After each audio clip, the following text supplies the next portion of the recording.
वो तेजी से दौड़ती हुई एक बुलंद इमारत के बड़े से दरवाजे में दाखिल हुई। उसकी हिरनी जैसी खूबसूरत आंखें आंसुओं से छलकने को तैयार थीं। दुपट्टा तो भागते हुए शायद रास्ते में कहीं गिर चुका था। कमर से जरा ऊपर तक आते घने काले बाल बिखरे हुए थे। चेहरे पर पसीना मोतियों की तरह टपक रहा था और उसकी गोरी रंगत डर की वजह से पीली पड़ चुकी थी। वो पार्किंग में खड़ी अनगिनत गाड़ियों के पीछे लुक छुपकर कोई सेफ जगह ढूंढ रही थी। तभी उसकी नज़र एक काली गाड़ी पर पड़ी। वहां दो नकाबपोश लड़के गाड़ी की डिक्की खोले खड़े थे और अंदर से बड़े बड़े बैग्स निकाल रहे थे कि तभी अचानक उनके मोबाइल बजे और वो बैग उठाकर बाहर की ओर भागे। जल्दी में वो डिक्की को खुला छोड़ गए थे। देखो, यहीं कहीं होगी, आखिर जाएगी कहाँ? यहीं कहीं छिपी होगी। वो बचकर नहीं निकलनी चाहिए, वरना मालिक हमारी जान निकाल देंगे। वो अभी कुछ सोच ही रही थी कि उसे उन्हीं आदमियों की आवाज़ें बिल्कुल करीब से सुनाई देने लगीं जिनसे वो बचकर भाग रही थी। उसने अपने गुलाबी मोतियों वाले फ्रॉक को मुट्ठी में भींचा और आंखें बंद करके ज़मीन पर बैठ गई। फिर आंसू साफ किए और हल्का सा चेहरा बाहर निकाल कर देखा। वहाँ कोई मौजूद नहीं था, मगर आवाज़ें अब भी करीब से आ रही थीं। उसने अपने हाथों में पहनी चूड़ियों को मजबूती से पकड़ा ताकि उनकी छन छन दूर तक न जाए। फिर धीरे धीरे एक एक चूड़ी उतार कर रखी और फिर उसे अपनी अपोजिट साइड में जोर से फेंका। चूड़ियों की झनकार सुनकर वो आदमी उसी तरफ भागे। उस लड़की ने मौके का फ़ायदा उठाया। गाड़ी की डिग्गी में बैठकर उसने डिग्गी को धीरे से बंद कर लिया। वो अभी उन आदमियों की आवाज़ें सुन रही थी। कुछ देर के बाद ही यशवर्धन सिंघानिया अपने हाथों से कुछ लाल रंग का तरल साफ करता हुआ गाड़ी के नज़दीक आया। उसका खास आदमी सागर भी उसके पीछे था। सागर, इस जगह को फ़ौरन खाली करवाओ, उसने अपने साथ चलते सागर को सख्त अंदाज में हुक्म दिया। वो काले पैंट और सफ़ेद शर्ट में था। उसके लंबे बाल पोनी टेल में बंधे हुए थे। सुरमई आंखें हर तरह के एहसास से खाली थीं। डोंट वरी सर, सब कुछ साफ करवा दिया गया है। सागर ने मर्सिडीज का दरवाज़ा खोलते हुए बेहद सम्मानित अंदाज में कहा। गुड। एक हल्की सी मुस्कुराहट उसके होंठों को छूकर गुजरी थी और फिर वो गाड़ी में बैठ गया। हाथ साफ करके रुमाल खिड़की से बाहर फेंक दिया। सागर ने एक सिगार जलाकर दिया जिसे उसने होठों में दबा लिया और गहरे कश लेते किसी सोच में डूब गया। उसका नाम था यशवर्धन सिंघानिया, जिसे हर कोई जानता था। गाड़ी ने लगभग 20 मिनट का सफ़र तय किया और एक शानदार आलीशान बंगले के सामने जाकर रुकी।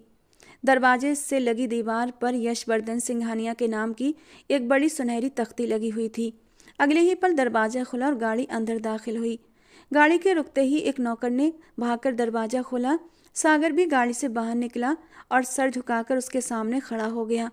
अंदर से बैग्स निकालो और बेसमेंट में रखो, सागर को कहते हुए उसने डिग्गी की तरफ इशारा किया। जेब में रखा फ़ोन वाइब्रेट हुआ। उसने फ़ोन निकाला, नाम देखकर हल्का सा मुस्कुराया, फिर यस करके कॉल कान से लगाई और सागर को जल्दी का इशारा करते कदम अंदर की तरफ बढ़ा दिए।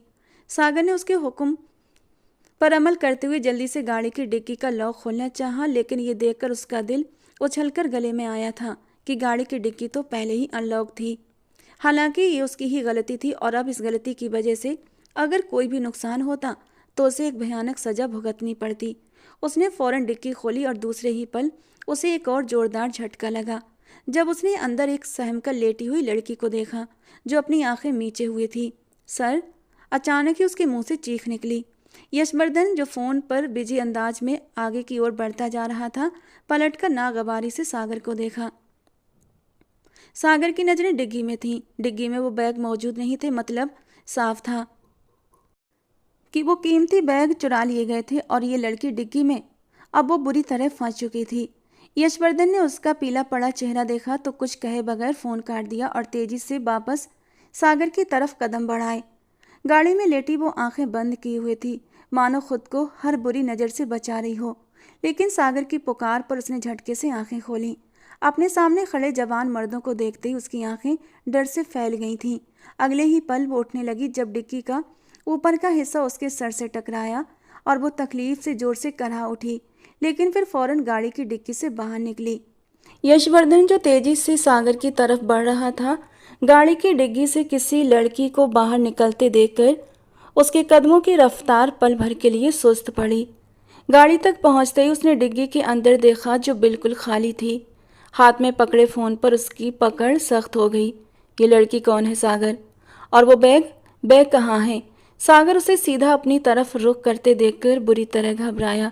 माफ़ कीजिए सर, मुझे कुछ मालूम नहीं। मैं तो आपके साथ था और मैंने डिग्गी और गाड़ी खुद ही लॉक की थी। सागर ने जल्दी से सफाई दी, मानो डर से कहीं सामने खड़ा इंसान सुनने से पहले ही सजा न सुना दे, इसीलिए कांप रहा था। सागर के जवाब पर उसने नज़र घुमाकर उस लड़की को देखा जो खामोश मगर बेहद डरी हुई उन दोनों के सामने खड़ी थी। गुलाबी फिरोक पसीने में भीगी हुई थी, काजल आंखों के आसपास फैल गया था। उसके फैले हुए बाल पसीने से उसके चेहरे और उसकी गर्दन पर चिपके हुए थे। बैग्स कहाँ हैं?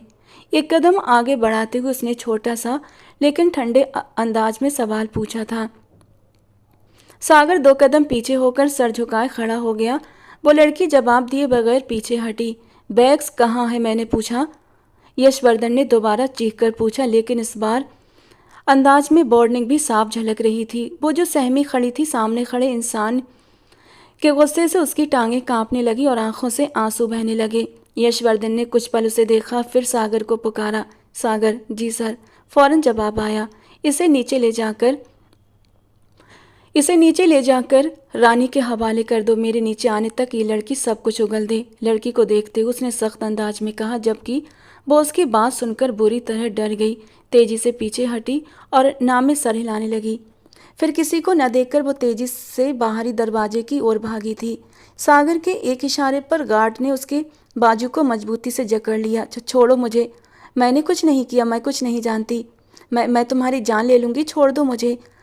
वो गार्ड से कहकर रोती हुई अपना हाथ छुड़ाने लगी, लेकिन वो उसकी बात सुने बगैर उसे वापस अंदर की तरफ घसीटने लगा। भगवान के लिए छोड़ दो मुझे। अपना हाथ छुड़ाते हुए वो जमीन पर गिर गई। यशवर्धन उसे घसीटते हुए देखने लगा। यशवर्धन ने सागर को उस लड़की की तरफ इशारा किया और खुद गाड़ी में बैठ गया। सर, आपके लिए। यशवर्धन के नागवार से देखने पर उसकी चलती जबान रुक गई। जरूरी काम से जा रहा हूँ, वापस आने तक ये लड़की सब कुछ उगल चुकी हो। सागर को वार्न करते हुए वो गाड़ी में बैठा और झटके से गाड़ी रिवर्स करते हुए निकलता चला गया। इसे नीचे ले जाकर रानी के हवाले करो, गार्ड को समझाते हुए वो रानी का नंबर मिलाने लगा। मैं कुछ नहीं जानती, मैं तो गलती से डिक्की में छुपी। मैंने कुछ नहीं किया, मुझे जाने दो। वो चिल्ला रही थी, मगर वहाँ सब ऐसे थे जैसे बहरे हों। भगवान से डरो तुम लोग, प्लीज़ मुझे जाने दो। वो चीखती रही, लेकिन उसकी चीखों का कोई असर नहीं हो रहा था। रानी के फ़ोन उठाने पर वो उससे यशवर्धन के हुक्म से आगाह करने लगा। यशवर्धन ने गाड़ी पार्किंग एरिया में खड़ी की और गाड़ी को लॉक करते लिफ्ट में दाखिल हुआ। उसने 5वीं मंजिल का बटन दबाया।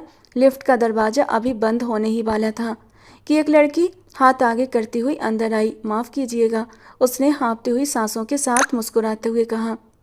यशवर्धन ने कोई जवाब दिए बगैर पैंट की जेबों में हाथ डाले और सामने देखते खड़े रहा। मगरूर कहीं का। लड़की उसे देखते हुए दिल में बड़बड़ाई, जब अचानक एक झटके से लिफ्ट रुक गई। ओह, ये क्या हुआ?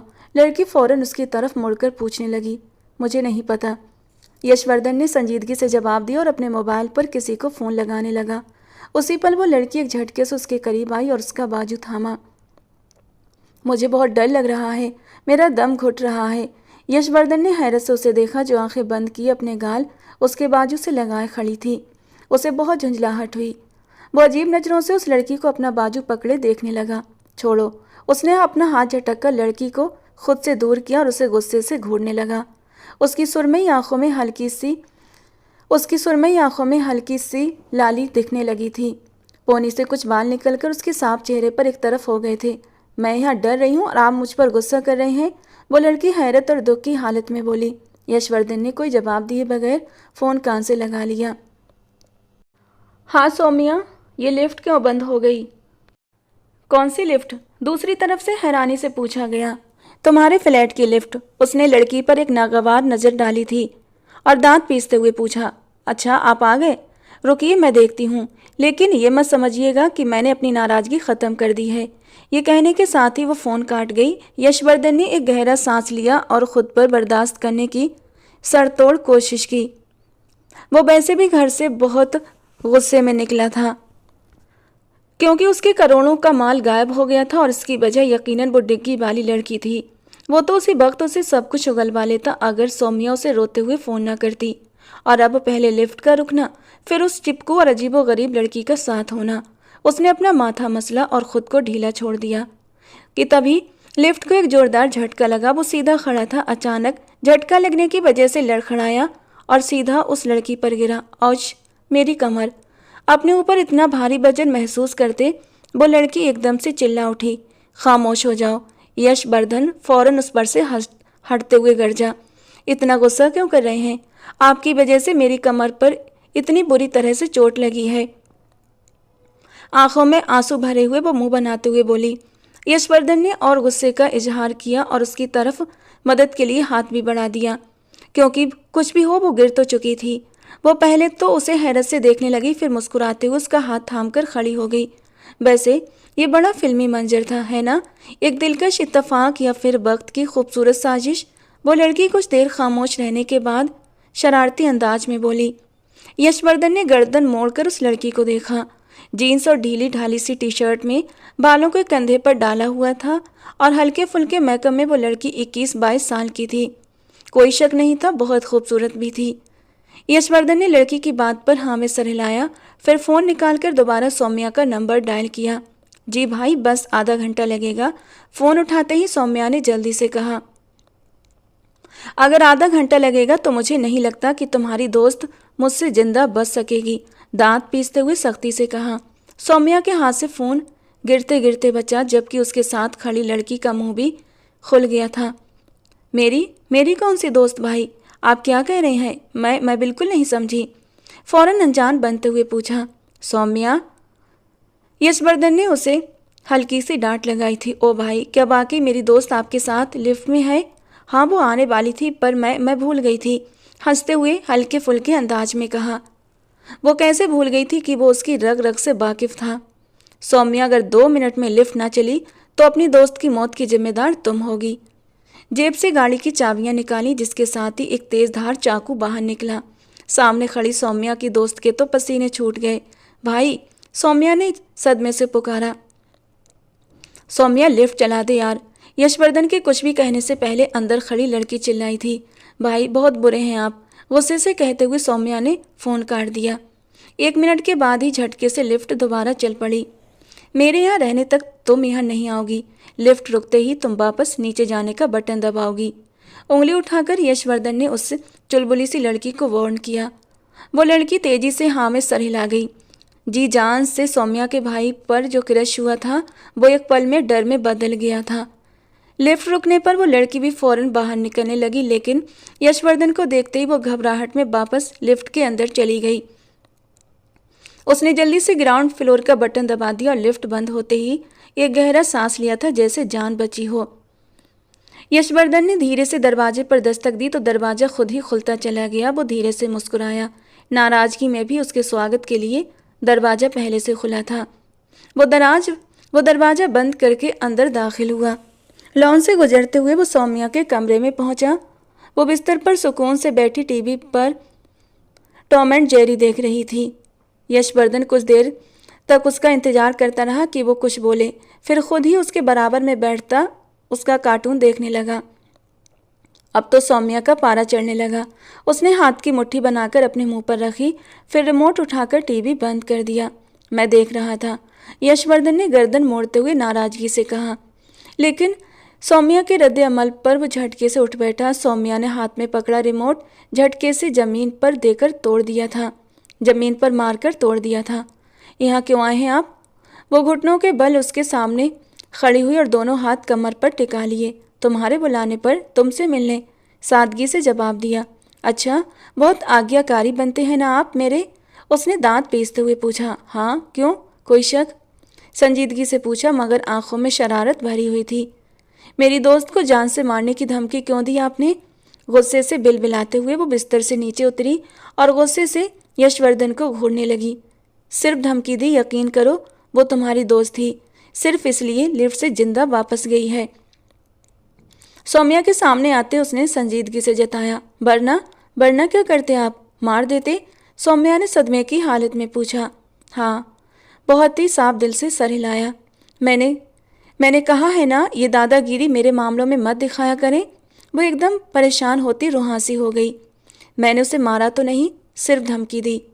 और जो उसकी हरकतें थी ना, मेरे सिवा कोई दूसरा शरीफ इंसान होता तो मुंह तोड़ देता उसका। एकदम उसके अंदाज में नागवारी उतर आई थी। वो किसी दूसरे के करीब जाती ही क्यों? वो आपको पसंद करती है भाई, तो ना पसंद करे, और अब शायद करेगी भी नहीं। उसकी पीली रंगत याद करते हुए यशवर्धन ने जताते हुए अंदाज में कहा, उससे शादी कर लें, वो बहुत अच्छी लड़की है, पढ़ी लिखी, खूबसूरत, भोली भाली।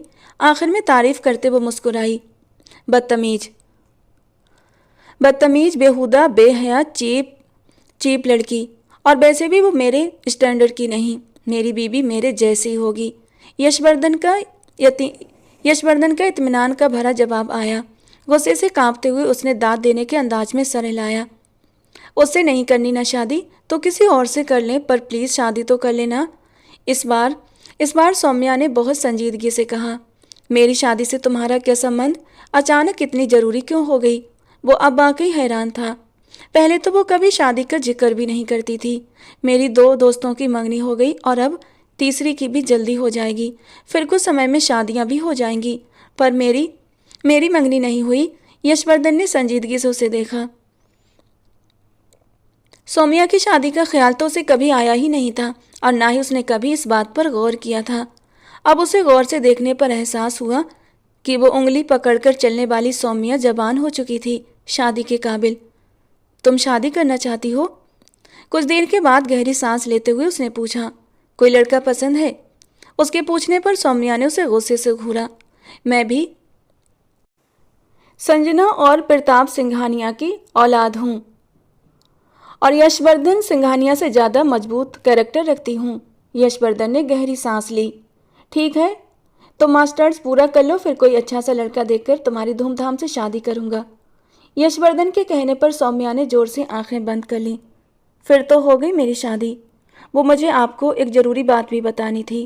क्लास की लड़की प्रिया फिजिक्स के सर की बहुत ही पसंदीदा स्टूडेंट है, और जब से मेरी प्रिया से लड़ाई हुई है, वो बस मुझसे हर छोटी छोटी बात पर बदला लेते रहते हैं, और इसीलिए उन्होंने इस साल मुझे फिजिक्स के पेपर में फेल कर दिया। यशवर्धन ने गुस्से से उसकी बात उचक ली। हाँ, आंखों में आंसू उमड़ आए। इस साल भी फेल कर दिया? उसने भी पर जोर दिया था। हाँ, सौम्या ने नजरें चुराते कहा। ओ गॉड सौम्या, इस साल भी तुम फेल हो गई? वो बेयकीनी से अपना सर पकड़ गया। अगर इस दुनिया में कोई था जो उसे परेशान करता था, तो जो उसके बर्दाश्त की हदों को आजमाता था, तो वो सौम्या सिंघानिया ही थी। उससे 5 साल छोटी उसकी बहन। इतने बड़े डॉन हैं, लोग जानते हैं, ऊंचे ऊंचे लोगों से पहचान है आपकी। एक कॉल करें, 5 तो दूर पूरी डिग्री दे देंगे। वो विनती करने लगी। मैं ऐसे काम नहीं करता सौम्या, यशवर्धन ने सख्ती से कहा। दुनिया के सारे गलत काम करते हैं, ये नहीं कर सकते। वो भी गुस्से से बोल गई। उसका दूसरा जुमला यशवर्धन को अपनी जात पर तंज लगा। मैं बड़े बड़े गलत काम करता हूँ, ये चिंदी चोरी वाले काम नहीं। अचानक ठंडे अंदाज में कहा। सौम्या उसके बदले अंदाज पर फौरन सीधी हुई। सौम्या, मैं खाना ऑर्डर कर रहा हूँ, और परसों टेस्ट में तुम क्लियर हो जाओ, वरना मैं 40 की उम्र तक तुम्हारी शादी नहीं करूँगा। चाहो तो कसम ले लो। फ़ोन कान से लगाते हुए सौम्या को घूरते हुए जताया। बहुत बुरे हैं आप। गुस्से से सोफे का कुशन कारपेट पर फेंक दिया और पैर पटकते हुए अंदर कमरे में चली गई। गाड़ी घर के पोर्च में रुकी। गाड़ी से आर्यन जल्दी से उतरा और अंदर की तरफ बढ़ा। अंदर से बातों की आवाज़ें आ रही थीं। उसने दरवाजे के बाहर रुककर अपनी शर्ट सही की बालों में तेजी से हाथ फेरते हुए गहरा सांस लेते हुए होंठों पर मुस्कुराहट सजाई और अंदर दाखिल हुआ। हेलो, मैं आर्यन मिश्रा। वो मुस्कुराते हुए अपनी माँ के बराबर में बैठा। भगवान बुरी नज़र से बचाए बेटा, बहुत प्यारे हो, सामने बैठी एक औरत ने मोहब्बत से कहा। फिर बातों का सिलसिला शुरू हुआ। सबने ख़ास तौर पर सामने बैठे अंकल और आंटी ने आर्यन से कई तरह के सवाल पूछे। उन्होंने देखा कि वो 4 लोग थे। एक लड़की जो बेहद खामोशी से नजरें झुकाए बैठी थी, एक थोड़ी मोटी सी लड़की जो चाय पीते हुए उनके बारे में बातें पूछ रही थी, और और एक बूढ़ा सा जोड़ा जो यकीनन लड़की के माँ बाप थे खामोश बैठी। दूध जैसी सफ़ेद रंगत, सर पर दुपट्टा लिए, आंखें झुकाए वो लड़की बहुत प्यारी थी। आर्यन का दिल किसी डर से धड़क उठा कि कहीं वही लड़की उसके लिए पसंद न की गई हो। उसने अचानक ही अपनी माँ को देखा। सफ़ेदी की दुकान क्यों पसंद की? उसने माँ को देखते हुए बेबसी से सोचा। हमें तो आर्यन पसंद है, आप मशवरा करके बता दें, एक बार आर्यन से भी पूछ लें। और बेटा, अगर आप नैना से बात करना चाहें तो कर सकते हैं। अरे नहीं, नैना तो हमें पहले से पसंद थी। आर्यन की पसंदीदगी के बाद ही हमने आपको बुलाया था। आर्यन के कुछ कहने से पहले ही उसकी मम्मा ने कहा और उठकर नैना की तरफ बढ़ी, जबकि आर्यन तो सदमे से उन्हें मुंह खोले देखने लगा। जब उन्होंने मोहब्बत से मिठाई लड़की और फिर आर्यन के मुंह में डाली थी, वो तो सही से मिठाई भी ना चबा सका था कि वहां बैठे उसके होने वाले ससुर उसके गले मिले। उसने एक नज़र उस लड़की को फिर से देखा जो शर्माई सी नजरें झुकाए बैठी थी। गाड़ी पोर्च में रुकी। सागर वहीं यशवर्धन के इंतजार में खड़ा था। गाड़ी रुकते ही वो तेजी से आगे बढ़ा। मेरी टी शर्ट लेकर आओ जल्दी से। जल्दी जल्दी अंदर आकर यशवर्धन ने अपनी सफ़ेद शर्ट उतारी और लॉन्च के सोफे पर फेंक दी। सागर फौरन यशवर्धन के कमरे की तरफ भागा और काले रंग की एक स्लीवलेस टी शर्ट लाकर उसे थमा दी। यशवर्धन ने टी शर्ट पहनते हुए कमरे में दाखिल हुआ। वहां मौजूद एक दरवाज़ा खोला जिसकी सीढ़ियां नीचे बेसमेंट में उतरती थीं। वो तेजी से सीढ़ियां फलांगते हुए बिल्कुल खामोशी से नीचे उतर गया। सागर ने थूक निगला। उसकी खामोशी बता रही थी अब उसके बर्दाश्त की हद हो चुकी है। तुम रुक क्यों गए सागर, अंदर आओ। यशवर्धन ने पलट कर सागर को देखा। सागर फौरन उसके साथ नीचे उतरा। कमरे में दाखिल होते सागर की नज़र रोशनी के नीचे कुर्सी पर निढाल और जख्मी लड़की पर पड़ी, जिसके पीछे रानी कुर्सी पर बैठी थी। अनन्या की हालत काफ़ी जख्मी हो चुकी थी। नाम क्या है तुम्हारा? कुर्सी घसीट कर यशवर्धन अनन्या के सामने बैठा और जेब से सिगरेट निकाल कर होठों में दबाई। रानी जो थककर आंखें मूंद गई थी, अपने बॉस की ठंडी आवाज़ सुनकर फौरन होश में आई और सीधी खड़ी हुई। सर, ये लड़की कुछ नहीं बता रही। मैंने बहुत कोशिश की, सिर्फ ये। यशवर्धन के इशारे पर वो खामोश हो गई। माफ़ कीजिएगा सर, रानी ने फौरन कहा। नाम क्या है तुम्हारा? वो उस लड़की की बार बार बंद होती और खुलती आंखों को देखकर ठंडे अंदाज में पूछने लगा। बेहोशी से निढाल वो बार बार अपने होश को काबू करने की कोशिश करते हुए उस इंसान को देखने की कोशिश कर रही थी जिसकी मौजूदगी और आवाज़ उसे आधी बेहोशी में भी किसी खतरे का अलार्म दे रही थी। जाने दो। उसके मुंह से हल्की आवाज़ में सिर्फ इतना ही निकला। यशवर्धन ने रानी को इशारा किया। उसके इशारे को देखते ही रानी फौरन आई और पानी के एक बड़े साइज की बोतल उस लड़की के सर पर उंडेल दी। अचानक ठंडे पानी को अपने ऊपर महसूस करते ही वो झटके से सीधी हुई। उसका दिमाग पहले सुन्न हुआ और फिर धीरे धीरे जागने लगा। नाक में पानी जाने के कारण उसे जोरदार फंदा लगा था। उसने पूरी आंखें खोलकर सामने देखा। ये वो पल था जब उसने डरकर पीछे हटने की कोशिश की, लेकिन बुरी तरह नाकाम हुई क्योंकि उसका जिस्म कुर्सी से बंधा हुआ था।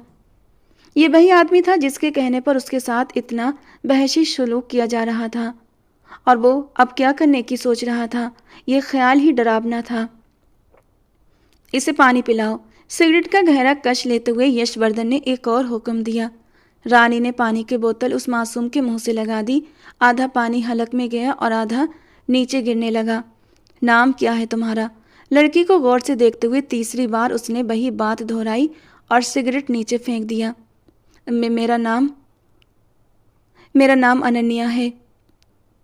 मैं आपकी नाजुक जान पर कोई जुल्म नहीं करना चाहता, क्योंकि अब जो जुल्म होंगे वो आपका वजूद झेल नहीं पाएगा। इंसान को सबसे ज़्यादा प्यारी अपनी जान होती है।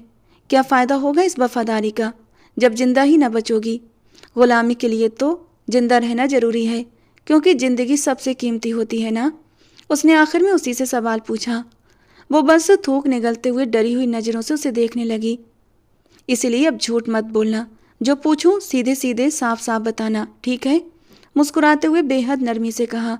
उसकी मुस्कुराहट पर अनन्या को थोड़ी रिहाई की उम्मीद नजर आई। वो फौरन सर हाँ में हिला गई।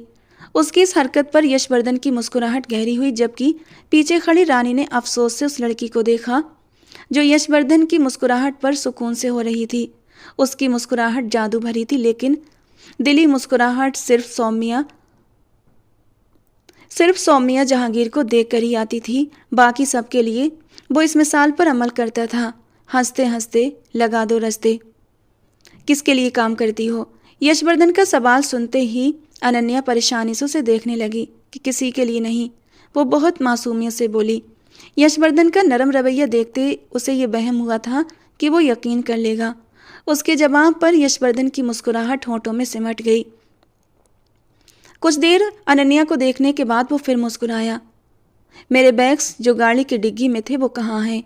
बहुत ही ठंडे अंदाज में पूछा। मुझे नहीं मालूम। उसकी आंखों में तेजी से नमी उतरने लगी। बैग्स कहाँ हैं और किसके लिए काम करती हो? उसने फिर अपनी बात दोहराते हुए इस बार सख्ती से पूछा। न जाने वो क्यों अब तक रुका हुआ था। क्या चीज़ उसे रोक रही थी वो खुद नहीं जानता था, वरना अब तक उस लड़की को उसके अंजाम तक पहुंचा चुका होता जो उसके भारी नुकसान की वजह बनी थी। वो इम्पोर्टेंट्स बैग्स थे। उनके सैंपल पूरे हिंदुस्तान में कहीं नहीं मिलते थे। चोरी भी तुमने यशवर्धन सिंघानिया की गाड़ी से की है और उसमें खुद सवार भी हो गई, ताकि ये साबित हो कि मुजरिम खुद तो साथ नहीं आता ना। लेकिन तुम गलत हाथ में आई हो। तुम्हारा हुस्न और ये गुमराह करने का तरीका यशवर्धन सिंघानिया पर हरगिज काम नहीं कर सकता।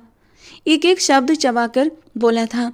कमरे में गर्मी हद से ज़्यादा बढ़ रही थी और उस पर सितम ये कि वो दोबारा सिगरेट जला रहा था। रानी को घुटन का एहसास हुआ, पर वो कुछ बोल न सकी और ना ही यहाँ से बाहर जा सकती थी। मैं कुछ नहीं जानती। मैं सच कह रही हूँ। मेरे पीछे गुंडे लगे थे। मैं तो इस शहर की भी नहीं हूँ। मुझे यहाँ अगवा करके लाया गया था। बल्कि मैं जिनके साथ रहती थी उन्होंने मुझे बेच दिया था। वो बताते बताते रो पड़ी। फिर जिस औरत ने मुझे ख़रीदा था उसने मुझे एक गुंडे जैसे आदमी को बेच दिया। मैं मुश्किल से वहाँ से भागी, पर उसके गुंडों ने मुझे देख लिया। मैं भागते भागते बिल्डिंग के अंदर घुसी थी। वहाँ बहुत सारी गाड़ियाँ थीं और वो लोग मेरे पीछे आ गए थे। फिर वहाँ एक गाड़ी से 2 आदमी को सामान निकाल रहे थे। फिर उनका फ़ोन आया और वो भाग गए। गाड़ी की डिग्गी बंद करना भूल गए शायद, तो मैं उसमें छुप गई। उसके बाद मैं ही आ गई। मुझे नहीं पता कि कौन से बैग, ये भी नहीं पता था कि आप हैं कौन और गाड़ी किसकी है। मैं इसके अलावा और कुछ नहीं जानती। कुछ भी नहीं, मेरा यकीन करें। वो रोते हुए यशवर्धन को सब कुछ बताने लगी और वो सिगरेट के कश लेते हुए खामोशी से उसे सुनता चला गया। उसके चुप होने पर यशवर्धन ने सर हाँ में हिलाया। दिलचस्प, अच्छी थी कहानी। मैंने सुन लिया जो तुम्हें सुनाना था। अब वो सुनाओ जो मुझे सुनना है। मुझे नहीं मालूम, मैं कुछ नहीं जानती। यशवर्धन ने हाथ की 2 उंगलियां मिलाकर रानी को इशारा किया। उसके इशारे पर रानी कमरे के कोने में लगे रैक से एक डिब्बा उठाकर लाई। उसमें से कीड़ा निकालकर अनन्या के कंधे पर रखा, जो आज़ादी पाकर तेजी से उसकी गर्दन पर चढ़ने लगा। मैं नहीं जानती। तकलीफ और डर के एहसास से आंखें मीचती वो बेबसी से चिल्लाई थी जब यशवर्धन के इशारे पर उसकी गर्दन पर एक और कीड़ा रखा गया। वो बुरी तरह चीखने लगी। हटाओ हटाओ इसे। यशवर्धन के इशारे पर पीछे खड़ी रानी ने वो केकड़ा उसकी गर्दन से उठाकर वापस डिब्बे में डाला। आखिरी मौका है, बता दो बैग्स कहाँ हैं? थोड़ा आगे झुकते हुए उसने इंतहाई सर्द अंदाज में पूछा कि सामने कुर्सी से बंधी लड़की का वजूद डर से झंझना उठा। मैंने पूछा बैग कहाँ हैं? किसको दिए तुमने? और यहाँ किसके कहने पर आई हो? अब के वो अपनी पूरी ताकत से चिल्लाया था। उसके करोड़ों का नुकसान उस लड़की की वजह से हो चुका था। मैं नहीं जानती। वो बेबसी से फिर चिल्लाई जब पीछे खड़ी रानी ने उसके बाल दबोचे। अगर बता दोगी तो रिहाई मिल सकती है और तुम्हारे बॉस से तुम्हें बचा भी सकते हैं। सिर्फ एक बार नाम बता दो जिसके लिए ये काम किया है। रानी उसके कान के करीब दांत पीसते हुए गुर्राई थी, जबकि यशवर्धन अब गहरे कश लेते उस धान पान नाजुक सी लड़की को देख रहा था, जो यकीनन बहुत मजबूत इरादों की मालिक थी, जो अब तक मैं नहीं जानती की रट लगाए बैठी थी। रानी ने अफसोस से उसका सर झटका। शायद वो सामने बैठे इंसान को सही तरीके से जानती नहीं थी, या जिस गैंग से वो थी उसकी ट्रेनिंग बहुत सख्त थी। सामने सिगरेट के गहरे कश लेता वो उसका जायजा लेने लगा। गुलाबी फ्रॉक अब बहुत गंदा हो चुका था। उसके रेशमी बाल बुरी तरह बिखरे हुए चेहरे के जख्मों पर चिपके हुए थे। होठों से खून की लकीर अब सूख कर जम चुकी थी, फिर भी उसका हुस्न कातिल था। हिरनी जैसी आंखों में डर झलक रहा था, लेकिन वो डर नहीं। यशवर्धन सिंघानिया को वो परेशानी लगी। उसकी आंखों में वो भाव नहीं था जो यहाँ कैद होकर आने वालों का होता था, जो यशवर्धन सिंघानिया का असल चेहरा देखने वालों का होता था। वो नाजुक सी लड़की बहुत मजबूत इरादों की थी। तुम्हारे जिस्म से रेजा रेजा करके मैं अपने कुत्तों को, तब भी कोई तुम्हारी मदद के लिए यहाँ नहीं आएगा। ये आखिरी ऑफर है, नाम बताओ उसका, तुम्हें सुरक्षा के साथ दूसरे देश पहुंचा दूंगा। सिगरेट को जमीन पर फेंकते हुए वो उसके करीब झुका और बहुत नरमी से बोला। एक पल को उसे समझ नहीं आया वो उसके नरम अंदाज पर सुकून से हो या उसकी धमकी पर रोए। मैं भगवान की सौगंध खाकर कहती हूँ, मैं नहीं जानती।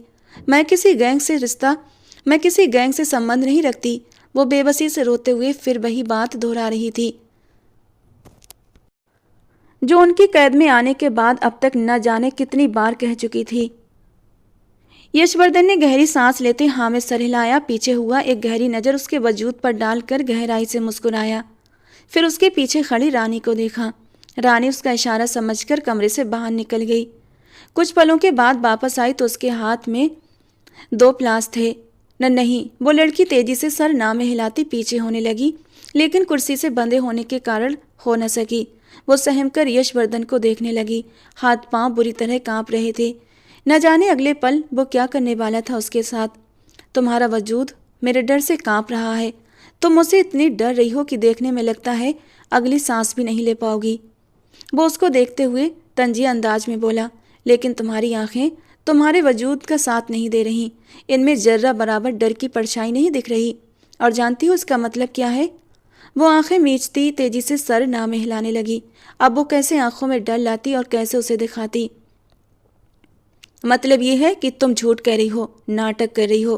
तुम जानती हो कि वो बैग्स कहाँ है, पर तुम नहीं बताओगी। अच्छी बात है, इंसान को अपने मालिक का ऐसे ही वफादार होना चाहिए। और मैं भी ये चैलेंज एक्सेप्ट करके देखना चाहता हूँ कि तुम्हारी वफादारी कब तक कायम रहती है। ठंडे अंदाज में कहते वो हल्का सा पीछे हुआ।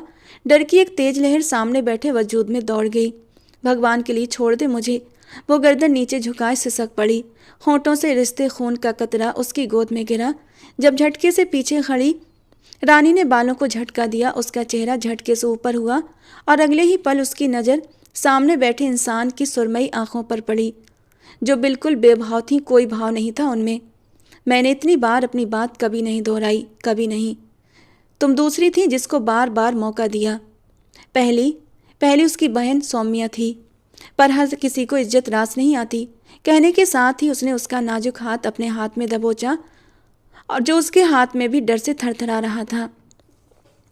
भगवान की सौगंध, मैं नहीं जानती कि वो बैग्स कहाँ है। मेरा किसी गैंग से कोई संबंध नहीं। वो आंखें डर से सख्ती से मीचती रो पड़ी, लेकिन अगले ही पल पिलास अपनी उंगली पर देखते डर से सांस रुकने लगी। वो होश खोती वहीं कुर्सी पर झूल गई। मामा, ये सब क्या था? मेहमानों के जाते ही आर्यन फौरन बोल पड़ा। इतनी देर से कितनी मुश्किल से उसने खुद पर बर्दाश्त किया था, ये वही जानता था। क्या? कॉन्ग्रेचुलेशन, आखिरकार तुम्हारे बुढ़ापे से पहले तुम्हारी शादी हो जाएगी। आखिर में शरारत से कहते हुए उसकी माँ ने मिठाई उठाई। आपने झूठ क्यों कहा कि मेरी रजामंदी है? बल्कि मैं खुश हूँ, उसने उलझते हुए पूछा। तो क्या गलत कहा? कितनी प्यारी बच्ची है। गोरी चिट्टी, कोई इनकार कर सकता है भला?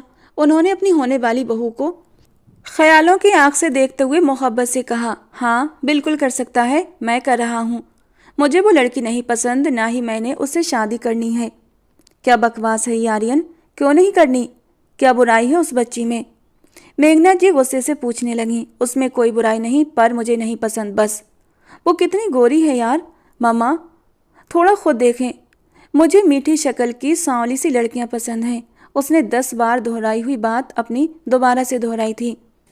कुछ तो डर करो। इतनी हसीन लड़की तुम्हारे लिए ढूंढी, पर तुम्हारी तो ये जो अनग्रेटफुल होने की आदत है, ये कभी नहीं जाएगी। मेघना जी ने गुस्से में आते हुए मिठाई का पीस वापस प्लेट में रखा जो वो खाने वाली थी। मामा, बस आप मना कर दें। आर्यन ने अपना आखिरी फैसला सुनाया। तुम लड़के कभी खुद को तो देखते नहीं हो। टेढ़ी नाक के साथ भी लड़कियां तुम्हें रिजेक्ट ही करनी है। मामा, क्या टेढ़ी नाक? आपको मेरी नाक टेढ़ी लगती है? सदमे से अपनी नाक को छूते हुए वो चिल्लाया, हाँ है टेढ़ी, और नहीं है तो अब हो जाएगी। जो दूसरों में कमियां निकालते हैं ना, उनमें ऐब खुद भगवान निकाल देता है। और इस रिश्ते के लिए अब मैं बिल्कुल भी मना नहीं करूंगी, क्योंकि मैं जबान दे चुकी हूँ। उन्होंने फैसला सुनाते अंदाज में कहा, मुझे नहीं पता मम्मा, कैसे भी मना करें, कोई भी बहाना करें पर मना करें, मैं उससे शादी नहीं करूँगा। सफ़ेदी की दुकान, कहने के साथ ही वो बिना रुके कमरे में घुस गया। हाय भगवान, देखो तो रियान के बच्चे कैसे अपनी माँ को इस उम्र में रुस्वा करना चाहते हो। भगवान जानता है, जब से पैदा हुए हो एक पल के लिए भी चैन नहीं लेने दिया। भगवान करे काली सी बीबी मिले, ऐसी कि उठते बैठते 10 जूते और सोते वक्त भी 10 जूते मारे। गुस्से से बड़बड़ाते हुए वो भी अपने कमरे की तरफ बढ़ गई। उस लड़की के पीछे कोई बड़ा हाथ है सागर, बैग्स तो अब वापस नहीं मिलने, लेकिन इन सब के पीछे जिसका हाथ है वो मुझसे बच नहीं सकेगा। गुस्से से यशवर्धन ने खड़े होकर कुर्सी पर लात मारी। पता लगाओ इस लड़की के बारे में सब कुछ। ये बहुत अच्छे से जानती है कि इसके पीछे जिसका हाथ है वो ताकत में बड़ा है, तभी इसकी जबान नहीं खुल रही। या तो फिर ये लड़की किसी एजेंसी से संबंध रखती है, क्योंकि इतने जुल्म के बाद अगर ये बेकसूर होती तब भी कोई झूठा जुर्म कबूल कर लेती, लेकिन इसकी ट्रेनिंग सख्त है। यशवर्धन ने नापसंदीदगी से उसके बेहोश वजूद को देखा था। उसके होश में आने से पहले पहले मुझे इसकी तमाम डिटेल्स चाहिए। अगर ये किसी एजेंसी का हिस्सा निकली तो आसान मौत मार देना, और अगर गैंग का हिस्सा निकली फिर मैं अपने तरीके से मारूंगा। सागर को हुक्म देता हुआ वो कमरे से निकल गया। उसके जाते ही सागर ने कुर्सी पर बेहोश उस नई मुसीबत को देखा जो अचानक गले पड़ी थी, और फिर उसके हाथ वापस मजबूती से बांधकर वो कमरा लॉक करते बाहर निकल गया। बाहर निकलते ही उसने अपने 2-3 बंदों को फ़ोन किया और पोर्च से गाड़ी निकालते बाहर निकला। यशवर्धन अपने कमरे में आया और ज़ोरदार आवाज़ से दरवाज़ा बंद किया। उसके अंदर एक जुनून सा मचा हुआ था। उसका करोड़ों का नुकसान हुआ था, साथ ही उसकी मेहनत अलग बर्बाद हुई थी। उसने अपनी टी शर्ट उतारकर बेड पर फेंकी। अब वो बिना शर्ट के कमरे में टहल रहा था। कमरा एसी की कूलिंग से ठंडा था, उसके बावजूद उसके जिस्म पर पसीना था। उसने बेड से टी शर्ट उठाकर उसी से अपना सीना साफ किया और साइड टेबल से एस्ट्रे उठाकर सोफे पर बैठ गया। वो अपनी सोचों के घोड़े दौड़ा रहा था कि उसके दुश्मनों में ऐसा कौन था जिसने यशवर्धन सिंघानिया पर वार किया था। कुछ नाम उसके दिमाग के पर्दे पर आए, पर वो इस काबिल नहीं थे कि उसके सामने उतरते, लेकिन उसे जल्द से जल्द उनका सामना करना था, वरना वो पीछे से वार करके उसकी जड़ें खोखली कर देते। उसने सुकून से आंखें मूंदने चाहीं, पर सुकून था ही कब। वो बंद आंखों से सिगरेट के गहरे कश लेने लगा, फिर झटके से अपनी पोनी में कैद बाल खोल दिए और सुकून से सोफे की बैग से टिक गया।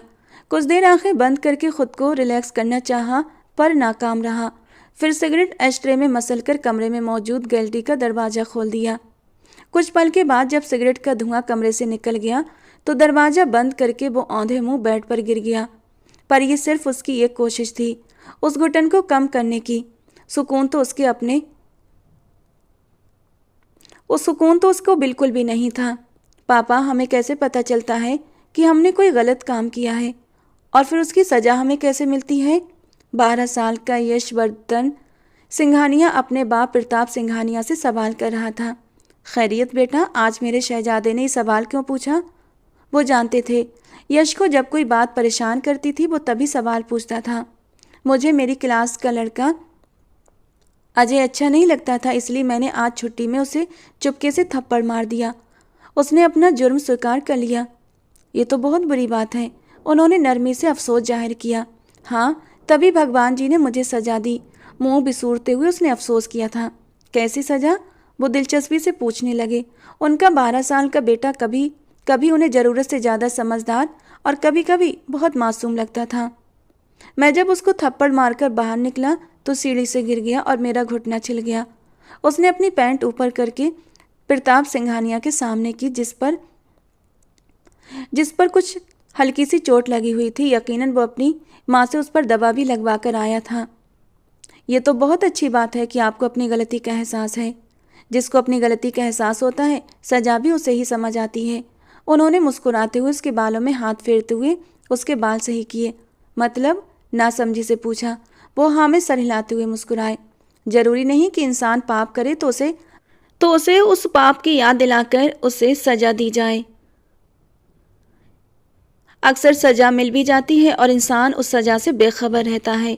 जब तक अपने पाप का एहसास ना हो सजा भी नहीं पहचानी जा सकती। वो नरमी से कहते मुस्कुराए। मैं समझा नहीं पापा, वो मुंह बनाते हुए बोला।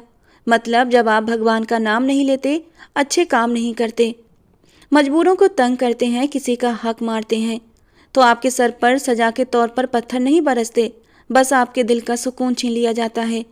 आपसे आपकी सबसे कीमती चीज़ छीन ली जाती है। और यही होता है अपने पाप का एहसास होना। और यही यही हमारे पाप की सजा भी होती है। अपने हाथों पर नरम दहकता स्पर्श महसूस करते उसकी पलकों में एक हरकत हुई थी। पलकों पर ठहरे आंसू नाक की सीध में गिरते नाक के किनारे पर ठहर गए। उसने आँख खोलकर बेड पर रखे अपने हाथों को देखा। कई पल ऐसे ही चुपके से सरक गए। वो झटके से उठ बैठा। जानता हूँ पापा, मैंने अपनी सबसे कीमती चीज़ अपना सुकून खोया है। मुझे अपने पाप का एहसास भी है। अपनी नाक से आंसू झटकते हुए वो कड़वाहट से मुस्कुराया। उसने साइड टेबल का दराज खोलकर अंदर से अपनी माँ संजना और प्रताप सिंघानिया की तस्वीर निकाली। उस पर हाथ फेरते हुए वो उनके चेहरों को देखने लगा। उसकी उंगली बाप के माथे पर ठहर गई। साइन कर दो, इसमें तुम्हारा फ़ायदा है, वरना तुम सब कुछ डुबो दोगे। कई साल पहले व्हाइट हॉल में बैठा वो उलझन में था। हाथों में पेन था। इस दोराहे पर था कि एक तरफ कुआं तो दूसरी तरफ खाई थी। मुझे कुछ वक्त दे दें, मैं कुछ न कुछ कर लूँगा, वो भीगी आंखों से बोला। सब कुछ हाथों से निकल रहा था। नहीं, वक्त देना हमारी पॉलिसी नहीं। तुम साइन कर दो, फिर तुम्हारे पास वक्त ही वक्त होगा, बल्कि फिर दूसरे लोग तुमसे वक्त मांगेंगे। आगे से फौरन कहा गया। पर मैं ये सब नहीं कर सकता। वो बेबसी से रो पड़ा था। इसके अलावा कोई और रास्ता नहीं। बाकी तुम्हारी मर्जी। जवान हो, सिर्फ 20 साल के हो। आगे से वो शख्स कंधे उचकाते हुए हौले से मुस्कुराया। वो पुराना खिलाड़ी था। ये दुनिया वैसी नहीं यश जैसी दिखती है। ये सिर्फ मौके की तलाश में होती है। जहाँ कमज़ोर और अकेला पाती है, वार करती है। उसे याद आया, उसने एक बार उसी अंकल की तारीफ अपने बाप के सामने की थी तो उसके बाप ने उस पर जवाब दिया था। उस वक्त वो समझ न सका था, पर आज एक एक शब्द का मतलब समझ आ रहा था। काश उसका बाप होता, काश वो हर मतलब से अनजान ही रहता। उसके दिल ने शिद्दत से ये भगवान से प्रार्थना की थी, पर काश न कभी पूरा होता था, न होना था। जल्दी करो लड़के, मेरी फ्लाइट है, इतना मत सोचो। बहुत जल्द तुम्हें आसमानों पर पहुंचा दूंगा। और अगर तुमने ये किया तो ये दुनिया तुम्हें ज़मीन के कोने में भी सुकून से नहीं रहने देगी। उसकी जिंदा मिसालें तुम देख चुके हो। उसकी कही गहरी बात को वो फौरन समझा था, जबकि उसका बाप उसे जो कहता था तब वो जवाब में ज़रूर पूछता था, क्या मतलब। तब वो नादान था, मासूम था, पर अब समझदार हो चुका था, या लोगों ने उसे बना दिया था। साइन करो, वरना मेरे पास इतना वक्त नहीं है कि इसे बर्बाद करूं। अब के वो सख्ती से बोला। यशवर्धन की पकड़ पेन पर मजबूत हुई। उसने कागज पर हाथ जमाया, पर रुक गया।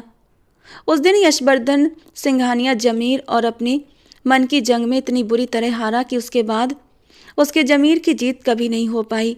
तस्वीर में अपने बाप के माथे को मसलता उसका हाथ रुका।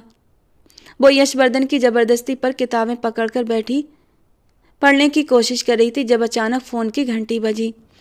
उसकी एक दोस्त बीना का कॉल था। उसने बताया कि कृतिका हॉस्पिटल में आईसीयू में एडमिट है, उसे बहुत चोटें आई हैं। नीचे अस्पताल का एड्रेस भी था। वो अपनी किताबें छोड़ती अगले ही पल घर से बाहर निकली। अस्पताल पहुंचकर दोस्तों को तलाश किया। क्या क्या हुआ पूजा को? सौम्या दौड़ती हुई कॉरिडोर में आई और कमरे में घुसने ही लगी कि बीना ने उसे थाम लिया। उसको अब भी होश नहीं आएगा, उसको अब कभी होश नहीं आएगा, उसकी दोस्त ने रोते हुए कहा। क्यों? बेयकीनी से पूछा। गिरने के कारण सर पर चोट आई थी, अर्जेंट सर्जरी करनी थी, डॉक्टर ने गलती से गलत नस काट दी, बीना ने आंसू साफ करते हुए बताया। क्या क्या कहा तुमने? सौम्या तो तड़प उठी थी। कहाँ है वो डॉक्टर? कहाँ है वो मनहूस जाली डॉक्टर? मैं जिंदा नहीं छोड़ूंगी उसे। कहते हुए वो वहां से पलटी। उसके जाते ही दरवाजे के पीछे खड़ी कृतिका ने बाहर झांका और फिर पीछे से हंसते हुए बाहर की ओर भाग गई थी। वो बिना दस्तक के कमरे में दंदनाते दाखिल हुई। आर्यन, जो दराज में कुछ तलाश कर रहा था, बिना इजाजत किसी अनजान लड़की को ऑफिस में दाखिल होते देखकर उसके माथे पर बल पड़े। लेकिन वो उसकी नागवारी की परवाह किए बगैर आगे बढ़ती उसके समझने से पहले ही उसका गिरेबान पकड़ चुकी थी। तुम्हारी हिम्मत कैसे हुई मेरी दोस्त का ऑपरेशन करने की, जाली डॉक्टर? आर्यन उसकी हरकत पर बौखलाते हुए उस पागल लड़की को देखने लगा जिसे आज से पहले उसने देखा तक नहीं था। छोड़ो मुझे पागल लड़की, तुम्हारा दिमाग खराब है? सौम्या को खुद से परे धकेलते गुस्से से चिल्लाया, पर वो और मजबूती से उसका गिरेबान पकड़कर झंझोड़ने लगी। आर्यन ने उसके हाथ अपने गिरेबान से हटाकर एक झटके से मोड़ दिए कि वो जो उसे एकदम मारने के इरादे से आई थी दर्द से बिलबिला उठी। तुम्हारी इतनी हिम्मत, तुमने मुझे तकलीफ दी, जानते नहीं हो तुम कि कौन हूँ मैं? सौम्या सिंघानिया नाम है मेरा। खड़े खड़े तुम्हें यहाँ से निकलवा सकती हूँ, बल्कि दुनिया से ही उठवा सकती हूँ। वो दांत पीसते गुर्राई। तुम्हारे हाथ सही सलामत रहेंगे तब तुम मेरा कुछ करोगी ना। अगर अब तुम्हारा हाथ मेरे गिरेबान पर आया तो मैं तुम्हें अपाहिज कर दूंगा। वो जो अपने घर में सबसे नरम तबीयत का मालिक था, उस अनजान लड़की ने पल भर में उसकी जंगली बनने पर मजबूर कर दिया था। एक बार हाथ तो छोड़ो, गिरेबान नहीं गला पकड़ूंगी तुम्हारा। मेरे दोस्त के कातिल तुम्हारे हॉस्पिटल और तुम्हारी अर्थी न निकाल दी तो मेरा नाम भी सौम्या सिंघानिया नहीं। तुम जानते नहीं हो मुझे। अपने हाथ उसकी पकड़ से निकालते हुए वापस उस पर झपटने लगी, लेकिन इस बार निशाना आर्यन की गर्दन थी। अरे कौन सी दोस्त, किसको मार दिया मैंने? उसके हाथ दोबारा मुश्किल से काबू करते वो चिल्लाया। उसके बावजूद वो एक हाथ छुड़वाते आर्यन के बाल दबोच गई और उसके कमरे में आती डॉक्टर सुरभि उनके चीखता पाकर देखकर फौरन कमरे में आई और सामने का मंजर देखकर मुंह पर हाथ रख लिया। अस्पताल के सबसे समझदार और सबसे अच्छे डॉक्टर आर्यन एक अनजान लड़की के करीब उसके हाथ दबोचे हुए थे और दूसरे हाथ से अपने बाल छुड़वा रहे थे, और वो लड़की उनकी कोशिश को नाकाम करती बुरी तरह उनके बाल खींच रही थी। अगर ऑपरेशन नहीं आता था तो किया क्यों? उसके बाप के किसी दुश्मन से मिले हो ना। उसके घर वाले तुम्हारा बाद में कुछ करेंगे, पहले मैं तुम्हें कहीं का नहीं छोड़ूंगी। टुच्चे जाली डॉक्टर। उस लड़की की बात पर डॉक्टर सुरभि सुन्न होती डॉक्टर आर्यन को देखने लगी। कौन सी दोस्त, कौन सा ऑपरेशन? सौम्या को पीछे धक्का देते वो पीछे हुआ। उसके बेहद प्यार और सलीके से जमाए हुए बालों में जैसे कोई बम फट चुका था। सौम्या नीचे गिरी, कमर सहलाती उसे घूरती वापस खड़ी हुई। आर्यन ने फौरन मेज पर रखा गुलदान उठाया।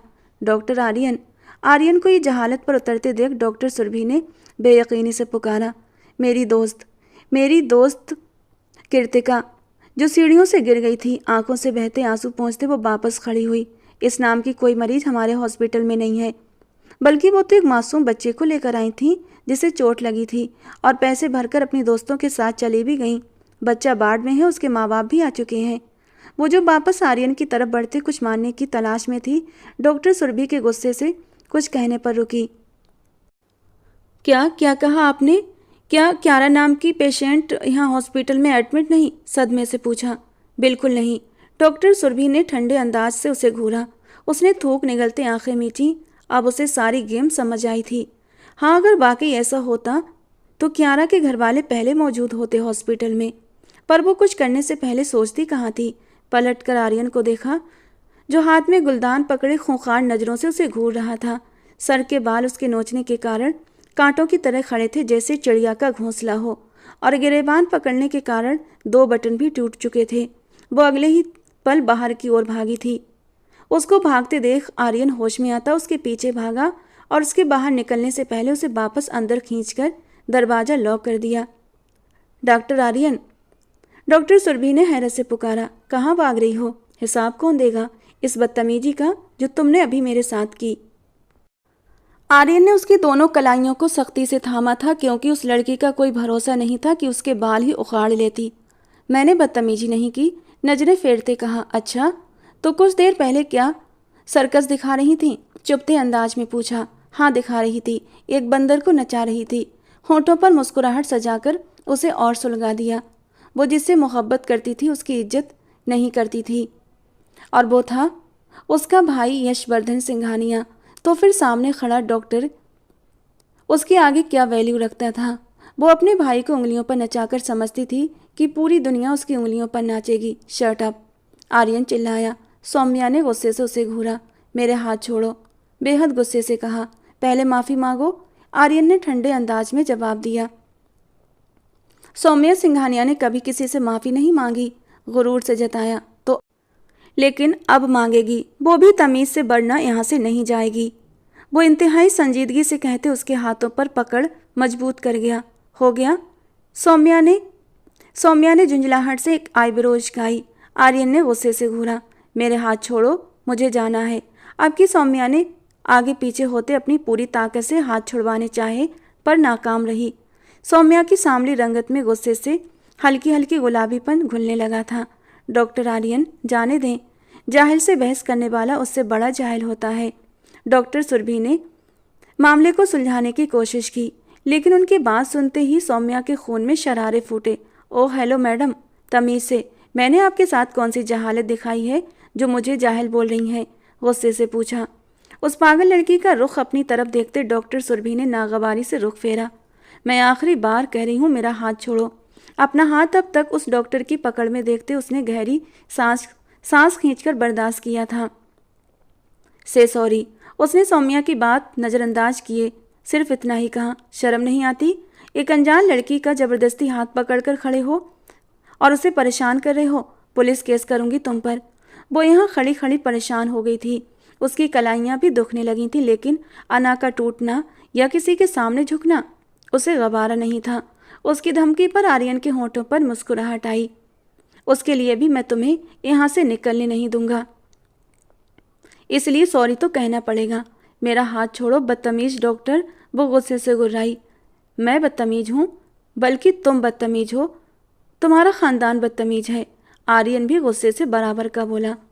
तुमने मेरे ख़ानदान को बदतमीज कहा? सौम्या सिंघानिया के ख़ानदान को? टुच्चे कहीं के, हाथ छोड़ो। मेरा फिर बताती हूँ कि मैं किस ख़ानदान से संबंध रखती हूँ। अभी तो सिर्फ सर के बाल उखेड़े हैं, एक मौका दो, गंजा कर दूंगी तुम्हें। वो उसके हाथ झटकती गुस्से से फुनकारी। ओह, नाई के ख़ानदान से हो? सही। वो एकदम तैश में उस पर तंज कर गया और ज़ोर से हंसा। डॉक्टर आर्यन, डॉक्टर सुरभि ने सर थामते सदमे से पुकारा। वो लड़की जाहिल थी शायद, पर डॉक्टर आर्यन की परवरिश क्या घास चढ़ने गई थी जो जाहिल के साथ जहालत पर उतर आए थे। Okay okay, I am sorry. Okay I am sorry miss Saumya Singhania. मुस्कुराते हुए आर्यन ने अचानक सौम्या के हाथ छोड़ दिए। हैरत तो डॉक्टर सुरभि को भी हुई थी, लेकिन डॉक्टर सुरभि को थोड़ा सुकून भी हुआ था, जबकि सौम्या तो शक भरी निगाहों से आर्यन को घूरने लगी। डॉक्टर आर्यन की आंखों में उसे चमक सी दिखाई दी। वो डॉक्टर इतना सीधा तो हरगिज नहीं था कि उसे यूं ही जाने देता, बल्कि माफ़ी मांगकर जाने की इजाज़त देता। वो एहसान जताने के अंदाज में सर हिलाती वहाँ से निकलने लगी, पर उसकी सोच के अनुसार उसका बाजू एक बार फिर डॉक्टर आर्यन की पकड़ में था। Please doctor Aryan, doctor Surbhi ने परेशान होते हुए विनती की। नहीं, आप गलत समझ रही हैं डॉक्टर सुरभि, उसने कहने के साथ ही मुस्कुराते हुए सौम्या का हाथ छोड़ा। सौम्या ने कुछ कटी सी निगाह उन दोनों पर डाली। मैंने सॉरी कहा, आपका हाथ छोड़ा, बस एक बात कहनी थी। डॉक्टर आर्यन ने नरमी से सौम्या को देखा। पहले तो वो इनकार करने का सोच रही थी, फिर उसके नरम लहजे और माफ़ी मांगने पर हाँ में सर हिलाया। यहाँ से ज़्यादा दूर नहीं, बस 10 मिनट की दूरी पर एक पागल खाना है, बस वहाँ जाकर अपना इलाज करवा लेना, वरना कल कोई घसीट कर पागल खाने खुद ही छोड़ कर आएगा। जाहिल लड़की, आखिर में गुस्से से कहते उसने दरवाज़ा खोल दिया। सौम्या लाल आंखों से उसे घूरने लगी। अपनी मुट्ठियां भींचते एक नज़र डॉक्टर सुरभि पर डालते उसने डॉक्टर आर्यन की तरफ कदम बढ़ाए थे। ढीली सी टी शर्ट में आधे खुले और आधे जूड़े की शक्ल में उलझे बालों में वो बहुत अजीब लग रही थी। तुमने मुझे पागल कहा? उंगली दिखाते गुस्से से पूछा। बहरी भी हो शायद, तो कान के डॉक्टर से भी इलाज करा लेना। हाँ कहा और सच कहा, जाकर इलाज कराओ अपने दिमाग का और अपने कानों का। मेरा दिमाग ख़राब करने की ज़रूरत नहीं, दरवाजे की तरफ इशारा करते हुए बेहद अपमान भरे अंदाज में कहा। तुम जानते हो मैं कौन हूँ? उसकी हालत गुस्से की वजह से रोने जैसी हो चुकी थी कि अब अगर डॉक्टर आर्यन कुछ बोलता तो वो सच में रो पड़ती। अपना क्या वो बिल्कुल भूल चुकी थी। पागल, पैंट की जेब में हाथ डालते सुकून से कहा गया। सौम्या का बर्दाश्त टूटने लगा। मैं सौम्या सिंघानिया, यशवर्धन सिंघानिया की बहन हूँ, समझे तुम? तुम्हारे टुकड़े टुकड़े कर दूंगी। सुना तुमने? वो गुस्से से चिल्लाई। यशवर्धन ने उसे सख्ती से कहा था कि वो उसके हवाला कभी नहीं देगी और ना उसका नाम किसी के सामने लेगी, और इसकी वजह थी सौम्या की हिफाजत। बहुत कम लोग सौम्या जहांगीर की शक्ल से वाकिफ थे, वरना सब यही जानते थे कि यशवर्धन सिंघानिया की एक बहन है। सौम्या खुद भी कभी इस बात का हवाला देना नहीं चाहती थी, क्योंकि अब तक ऐसी नौबत ही नहीं आई थी। वो खुद सब पर भारी पड़ जाती थी। कौन यशवर्धन सिंघानिया? मैं पागल लोगों को नहीं जानता, अब जाओ यहाँ से, गुस्से से कहा। मैं बताऊंगी तुम्हें कौन सौम्या सिंघानिया और कौन यशवर्धन सिंघानिया। डॉक्टर, तुम खुद अपने जस्ट वेट एंड वॉच कदमों पर चलकर पागल खाने न गए तो मेरा नाम भी सौम्या सिंघानिया नहीं। गुस्से से धमकी देती वो तेजी से वहां से निकल गई। बाहर निकलकर उसकी आंखों में नमी उतरती गालों पर फैल गई। उसने हाथ से गाल साफ की और बाहर की तरफ बढ़ गई। गाड़ी में बैठकर उसने गहरी सांस ली। उसकी दोस्तें अब उससे नहीं बचने वाली थी, ये तो तय था, लेकिन ये डॉक्टर भी अब अपने किए पर पछताने वाला था। सौम्या के जाते ही डॉक्टर सुरभि भी कमरे से निकल गई। आर्यन ने गहरी सांस ली। इस वक्त उसके बहमो गुमान में भी नहीं था कि वो किस यशवर्धन सिंघानिया की धमकी देकर गई है। सागर मायूसी की हालत में वापस आ चुका था, लेकिन वो अपनी नाकामी यशवर्धन सिंघानिया को नहीं दिखा सकता था। मगर वो करता भी क्या। वहां जाते वक्त यशवर्धन ने खुद ही तो निगरानी के कैमरे बंद करवाए थे। अब वो उसी लड़की के बारे में मालूमात कैसे हासिल करता? सिगरेट सुलगाकर होठों से लगाता सागर गाड़ी में बैठते हुए अपना माथा सहलाते हुए सोचने लगा। जब अचानक उसके दिमाग में ख्याल कौंधा, उसने अगले ही पल फौरन रानी को फ़ोन लगाया। हेलो रानी, क्या उसे होश आ गया? रानी के फ़ोन उठाते ही उसने पूछा। हाँ, आ चुका है। Oh shit. स्टीयरिंग व्हील पर हाथ मारते हुए उसने खुद को बुरा भला कहा। रात का 1 बज रहा था। उसे सुबह होने से पहले पता लगाना था। उसे दोबारा बेहोश कर दो, फौरन हुक्म दिया गया। अभी कैसे? उसने कल से कुछ खाया नहीं है, मैं उसे खाना खिला रही हूँ। रानी के जवाब पर उसने गुस्से से फ़ोन को घूरा। तुम्हारा दिमाग ख़राब है रानी, उस लड़की की वजह से मेरी जान खतरे में है। सर का करोड़ों का माल हजम करके बैठी है ये लड़की। न जाने किस गैंग या एजेंसी से संबंध रखती है, और तुम उसके साथ हमदर्दी दिखा रही हो। वो बेकसूर है सागर। जितना जुल्म उस पर किया गया है, वो जुल्म अगर किसी बेजान वजूद पर किया जाता तो वो भी बोल उठती। वो सच कह रही है, वो मासूम है। रानी ने जैसे उसे यकीन दिलाया। तुम बाकी पागल हो गई हो। अगर बेजान वजूद बोल उठते तो ये क्यों नहीं बोली अभी तक? ये उन लोगों के लिए मामूली सा टॉर्चर है। इससे भी कहीं बड़े बड़े टॉर्चर सहने की आदत होती है इन लोगों को। वहीं कमरे में कुर्सी से बंधे बंधे वो तुम्हें ज़मीन की ऊंचाइयों से नीचे खड्डों में पटक सकती है। सागर उसकी बेवकूफ़ी भरी हरकत पर बरस पड़ा था। मुझे भी इतना ही एक्सपीरियंस है सागर, वो बेकसूर है, रानी ने नरम अंदाज में जवाब दिया। जब तुम्हारे ऐसे यकीन और एक्सपीरियंस को सर तुम्हारे साथ मिट्टी में मिला देंगे, मैं तब पूछूंगा। पहले ही वो नाकाम लौटा था, ऊपर से रानी की बेवकूफ़ी। वो दोनों उस लड़की की वजह से जल्दी ही मौत के मुंह में जाने वाले थे। किस काम से फ़ोन किया था? रानी ने नागवारी से सवाल किया। उस लड़की ने अपने बारे में क्या बताया? जल्दी से बताओ। सागर के पूछने पर रानी ने उसे उस लड़की की सुनाई हुई सारी कहानी सुना दी। जिस औरत के साथ वो रहती थी उसका नाम और पता बताओ, और जिस औरत ने उसे खरीदा था उसका भी नाम वगैरह पूछकर बताओ। सागर के कहने पर वो लड़की से पूछती गई और सब बताती चली गई। उसका तो नहीं, पर अपना ख्याल रखना।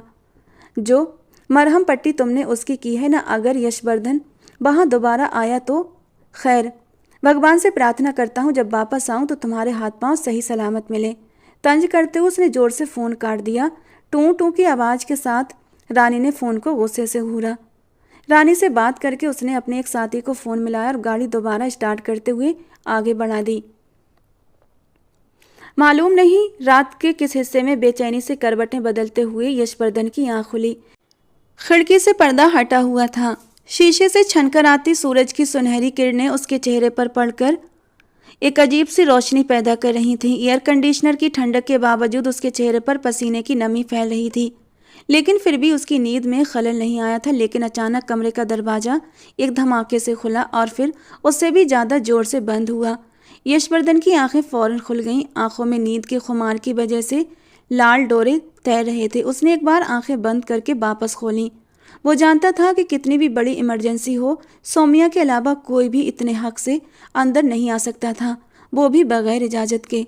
हालांकि उसे ये आदत तो सौम्या की भी पसंद नहीं थी और वो उसे कई बार टोक चुका था, पर उसकी तरफ से एक ही जवाब आता, शादी कर लें, फिर नहीं आऊँगी दस्तक दिए बगैर।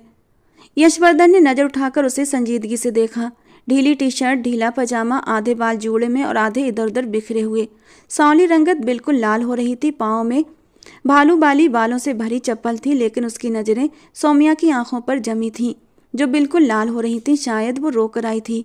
सौम्या, तुम इस तरह, इस हालत में, और यहाँ इतनी सुबह, और रो क्यों रही हो? सौम्या को रोता देखकर उसके होश एकदम से जाग उठे थे।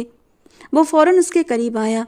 सुबह सवेरे बगैर खबर की उसकी यहाँ मौजूदगी बहुत बड़ी परेशानी की ओर इशारा कर रही थी। उसके सवाल का जवाब देने के बजाय सौम्या उसके सीने से लिपट गई। हुआ क्या है सौम्या, तुम रो क्यों रही हो? और मुझे फ़ोन करने की बजाय यहाँ क्यों आ गई? मैंने तुम्हें कितनी बार मना किया है कि यहाँ मत आया करो। तुम्हारा यहाँ आना खतरे से खाली नहीं है। उसकी पीठ थपकते हुए वो नरमी से पूछने लगा, लेकिन वो उसके सीने पर गरम गरम आंसू बहाती ऐसे रो रही थी जैसे समंदर उसकी आंखों में सिमट आया हो। सौम्या बच्चे, क्या हुआ है? तुम मुझे परेशान कर रही हो। आपके थोड़ी सख्ती से कहा। सब आपकी वजह से हुआ है, आपकी वजह से रो रही हूँ, वो यशवर्धन से अलग होती गुस्से से बोली। फिर हाथ से अपने आंसू साफ कर दिए। मेरी वजह से? क्यों? टेस्ट की तैयारी नहीं हो रही? यशवर्धन ने ठंडी सांस खींचते हुए पूछा। भला वो कौन सा प्रॉब्लम सौम्या सिंघानिया को पेश आ सकता था? नहीं, गुस्से से कहा। तो फिर तुम्हारी किसी दोस्त की शादी हो रही है और तुम्हारी नहीं हो रही, यही प्रॉब्लम है ना? संजीदगी से पूछा। पर सौम्या को उसकी बातें गैर संजीदा लगी। नहीं, वो गुस्से से कहते हुए फिर रो पड़ी। अच्छा अच्छा, रोना तो बंद करो और यहाँ आओ। जबरदस्ती उसका हाथ पकड़कर उसे अपने पास बिठाया। साथ ही बिस्तर पर पड़ी अपनी बनियान भी पहन ली। मैंने ऐसा क्या कर दिया कि ये बिन मौसम की बरसात शुरू कर दी? क्या फ़ायदा है आपके डॉन होने का या फिर मेरा भाई होने का, जब मुझे कोई सुरक्षा ही हासिल ना हो सके? क्या हुआ है? इस बार यशवर्धन का अंदाज थोड़ा ठंडा था। जवाब में सौम्या उसे सारी बातें बताती चली गई। बीच से अपनी कुछ हरकतें जानबूझकर गायब कर दी और कुछ बातें अपनी तरफ से बड़ा चढ़ाकर कह दी। यशवर्धन उसकी बातें सुनता हुआ गुस्से से मुट्ठियां भींच गया। उठो, घर जाओ, गुस्से से कहा। जी? वो सदमे से यशवर्धन को देखने लगी। घर जाओ, सबसे पहले मैं तुम्हारी दोस्तों का दिमाग सही करूंगा। उन्होंने क्या किया है? उन्होंने तो सिर्फ मजाक किया था। उन्हें क्या पता था वो डॉक्टर इतना बदतमीज है। यशवर्धन के गुस्से का रुख दूसरी तरफ मुड़ते देख वो बौखला गई। ये सब उन्हीं की वजह से हुआ है। आइंदा तुम मुझे उनके साथ नजर नहीं आओगी। उंगली दिखाते हुए उसे खबरदार किया। मुझे पता था आप ऐसा ही करेंगे। जाहिर है मम्मा पापा के जाने के बाद भाई बदल जाते हैं। यहाँ आप इस बात को छोड़कर कि उसने मेरी इतनी बेइज्जती की, सिर्फ हाथ उठाना बाकी रखा। आप मेरी दोस्तों को सबक सिखाएंगे? रोते हुए बेहद गुस्से से कहा गया। उस डॉक्टर के साथ भी मुझे जो करना है वो मैं करूँगा। उसकी टांगें और हाथ तुड़वाकर चौराहे पर बिठा दूंगा। वो जितनी सख्ती से बोला था, सौम्या घबरा गई। नहीं नहीं भाई, ये सब मत करना। सिर्फ मेरे साथ चलें ताकि उसे पता चले सौम्या सिंघानिया कौन है और किसकी बहन है। वो मुझसे अपने रवैये की माफ़ी मांग ले बस। यशवर्धन ने गहरी सांस लेते हुए उसे देखा। ऐसे मत देखें, मैं अपने बहुत सारे प्रॉब्लम्स खुद हल करती हूँ और ये कोई अनोखी बात नहीं। दुनिया की सब बहनें अपने भाइयों को ही शिकायत करती हैं। अब आप डॉन हैं, आपकी दाढ़ी में तिनका है तो मेरा क्या कसूर? मुझसे तमीज़ से बात किया करो सौम्या। सौम्या के तंज पर वो जताते हुए बाथरूम में दाखिल हो गया। पीछे सौम्या को अपने जुमले पर अफसोस हुआ, पर उसकी जबान पर उसका कंट्रोल ख़त्म होता जा रहा था। उसे मालूम भी नहीं पड़ता था कि वो किसको और क्या कितना कड़वा बोल रही है। वो अभी अस्पताल का चक्कर लगाकर अपने ऑफिस में आया था। अभी दोपहर का लंच भी करना था। थकन से कुर्सी पर बैठते ही पानी का गिलास होंठों से लगाया। आज के दिन की शुरुआत ही खराब हुई थी। पहले उसकी मम्मा नाराज थी, ना बात की और ना ही उसकी बातों का जवाब दिया। फिर उसके बाद उस पागल लड़की से सामना हुआ। फिर 2 एक्सीडेंट के केसेस। डॉक्टर सुरभि से भी नजरें मिलाने से शर्मिंदगी हो रही थी। गुस्से में वो जाहिलों जैसा रवैया जो अपना गया था, पर उसके लिए उस लड़की ने उसे मजबूर किया था। उसने दोपहर का खाना खोलकर मेज पर रखा, लेकिन अंदर पालक रोटी देखकर मुंह बनाया। उसने तुरंत मेघना जी को फ़ोन करने के लिए फ़ोन निकाला ही था कि फ़ोन खुद बजने लगा। मामा, ये सब क्या है? आप जानती हैं ना मैं पालक नहीं खाता, फिर भी खाने में पालक दी है। वो बगैर हालचाल पूछे एकदम नाराज़गी से बोला। ओह, अपने ये नखरे ना अब मुझे मत दिखाना। घर में जो बनेगा वही खाना पड़ेगा। बाकी अगर कुछ खाने का दिल चाहे तो होटल से मंगवा कर खाओ, या अपने लिए एक सांवली सी लड़की ले आओ ताकि पका पका कर खिलाए तुम्हें। तुम उसके नखरे पूरे करना, वो तुम्हारे। वो भी गुस्से से फट पड़ी। आर्यन ने आंखें मींची। कहाँ का गुस्सा कहाँ निकल रहा था? भला खाना बीच में कहाँ से आ गया? मम्मा, क्या वो लड़की आपको मुझसे ज़्यादा प्यारी है? मैंने इनकार किया तो आप उसकी मोहब्बत में मुझे धुतकार रही हैं, और ये पालक खिला रही हैं जो मुझे जहर लगती है। उसने अब जज्बाती चाल चली। मुझे बहलाने की कोशिश मत करो आर्यन, माँ हूँ तुम्हारी। गलती से आखिर में जानबूझकर अपनी बात अधूरी छोड़ी। मम्मा, उसने अफसोस से पुकारा। अच्छा बस ये बताने के लिए फ़ोन किया था कि मैंने रिश्ते से मना कर दिया है। उनकी बात सुनते ही आर्यन खुशी से सीधा हुआ। सर पर लटकती तलवार हट गई थी। मेरी प्यारी मम्मा आई, मैंने अपनी इज्जत रख ली। उनको ये नहीं बताया कि मेरे बेटे की नज़र में मेरी पसंद की कोई अहमियत नहीं रखती। वो बहुत पढ़ा लिखा डॉक्टर बन चुका है, माँ तो अनपढ़ है ना, इसलिए खुद लड़की ढूंढना चाहता है। संजीदगी से गहरा तंज करते हुए उन्होंने फ़ोन काट दिया। आर्यन ने नामे सर हिलाते हुए फ़ोन रख दिया। पता नहीं अब उनको मनाने के लिए कौन सा तरीका अपनाना पड़ेगा। भूख तो मर चुकी थी, पर खाना सेहत के लिए ज़रूरी था। लेकिन पालक तो वो बिल्कुल नहीं खाने वाला था। उसने डिब्बा बंद किया और ऑफिस से बाहर निकला। अब कहीं कैंटीन से सैंडविच वगैरह लेकर खाना था। यशवर्धन के कहने पर वो ताज़ा दम हुई और यशवर्धन के साथ ही नाश्ता किया। फिर यशवर्धन के साथ उस डॉक्टर की अकल ठिकाने लगाने के लिए हॉस्पिटल जाने के लिए निकली। सफ़ेद शर्ट और काला पैंट, उसका ज़्यादातर यही ड्रेस होता था। अक्सर तो लोग उससे उसका यूनिफॉर्म समझते थे। लंबे बालों का जूड़ा बनाए, भूरी आंखों पर सनग्लासेस लगाए, वो गाड़ी की चाबी पकड़े बाहर आया था। उसके साथ ही सौम्या चल रही थी। बाहर निकलकर उसकी नज़र सागर पर पड़ी, जो उसे देखते ही उसकी तरफ बढ़ रहा था, पर सौम्या को देखते ही रुक गया। ये पकड़ो। यशवर्धन ने गाड़ी की चाबी सौम्या को थमाई। गाड़ी में बैठो, मैं अभी आ रहा हूँ। सौम्या ने सर हाँ में हिलाते हुए उससे चाबियाँ थामी और गाड़ी की तरफ बढ़ गई, और यशवर्धन ने अपने कदम सागर की तरफ बढ़ाए। Hello sir. सागर ने उसे करीब देखकर तुरंत अपना सम्मान से सर झुकाया था। काम हो गया? आंखों से चश्मा उतारते उसने पूछा। अंदाज ऐसा था जैसे कुछ हुआ ही ना हो। जी सर, हो गया। यशवर्धन ने जितना पूछा था उसने उतना ही जवाब दिया। ठीक है, वापस आकर बात करते हैं। चश्मा वापस लगाते वो गाड़ी की तरफ बढ़ गया। गाड़ी में बैठकर पहले उसने डैशबोर्ड से अपनी गन उठाकर लोड की। सौम्या को एकदम सख्त लगा। इस समय पिस्तौल की क्या ज़रूरत थी? माफ़ी तलाफ़ी काफ़ी थी, इतनी बड़ी बात भी नहीं थी कि भाई इस तरह का कदम उठा लेते। उसे अचानक अफसोस होने लगा कि वो जज्बाती होकर अपने भाई के पास क्यों चली आई। दिल किया सवाल करे, पर यशवर्धन के चेहरे पर छाई संजीदगी ने बोलने की इजाज़त न दी। सारा सफ़र खामोशी से गुजरने लगा, लेकिन जैसे जैसे हॉस्पिटल करीब आ रहा था, सौम्या की धड़कनें तेज हो रही थीं। आखिरकार उसने बोल ही दिया, भाई माफ़ी से काम चल सकता है, ये सब करने की क्या ज़रूरत है? रुख यशवर्धन की तरफ करते हुए परेशानी से पूछा। यशवर्धन चौंका, फिर सौम्या के चेहरे पर छाई परेशानी और डर देखकर उसके दिमाग में चलती बात को पढ़ते हुए बेसाख्ता मुस्कुरा दिया। उसकी मुस्कुराहट देखकर सौम्या को थोड़ा सा सुकून हुआ, पर वो फिर भी उसे इंतजार करती नज़रों से देखने लगी। हिफाजत के लिए ये चीज़ रखता हूँ अपने पास सौम्या। ये गाड़ी कोई नहीं पहचानता, पर मुझे देख लिया तो मेरे साथ तुम्हारे लिए भी खतरा है। मोड़ काटते संजीदगी से कहा तो सौम्या ने गहरी सांस ली। तो आप अपने साथ गार्ड क्यों नहीं लाए? अपनी सेफ्टी के लिए, और आपका रौब भी बढ़ जाता। वापस सीधे होते हुए यशवर्धन की अकल पर मातम करने लगी। मैं अकेला काफ़ी नहीं तुम्हारा रौब कायम करने के लिए? उसने एक नज़र सौम्या को देखते हुए पूछा। नहीं, बिल्कुल काफ़ी हैं। मैं तो आपके रौब की बात कर रही थी कि आपका रौब बढ़ जाता। यशवर्धन ने उसकी बेवकूफ़ी भरी बातों पर सरनामे हिलाया। ये पागल ये समझती थी कि उसका इतना रौब उसके गार्ड्स की वजह से है। अगर उनको साथ लाता तो हिफाजत के साथ खतरा भी बढ़ जाता। सबको पता चल जाता कि गाड़ी में यशवर्धन सिंघानिया है। सौम्या की मौजूदगी में वो अपनी पहचान छिपा लेता था। वजह सौम्या की असल पहचान छिपाना थी कि वो यशवर्धन सिंघानिया की बहन है, और ये बात सौम्या को बहुत चुभती थी। उसके लिए मानो ये फ़क्र की बात थी कि उसका भाई का खौफ हर जगह फैला हुआ था। अस्पताल की पार्किंग में गाड़ी रुकी तो सौम्या के होंठ मुस्कुराए। अब पता चलेगा उस डॉक्टर को कि सौम्या सिंघानिया क्या चीज़ है। पिस्तौल को होल्डर में रखते हुए वो अस्पताल में दाखिल हुआ। उसके साथ ही सौम्या भी बड़ी शान से दाखिल हुई थी।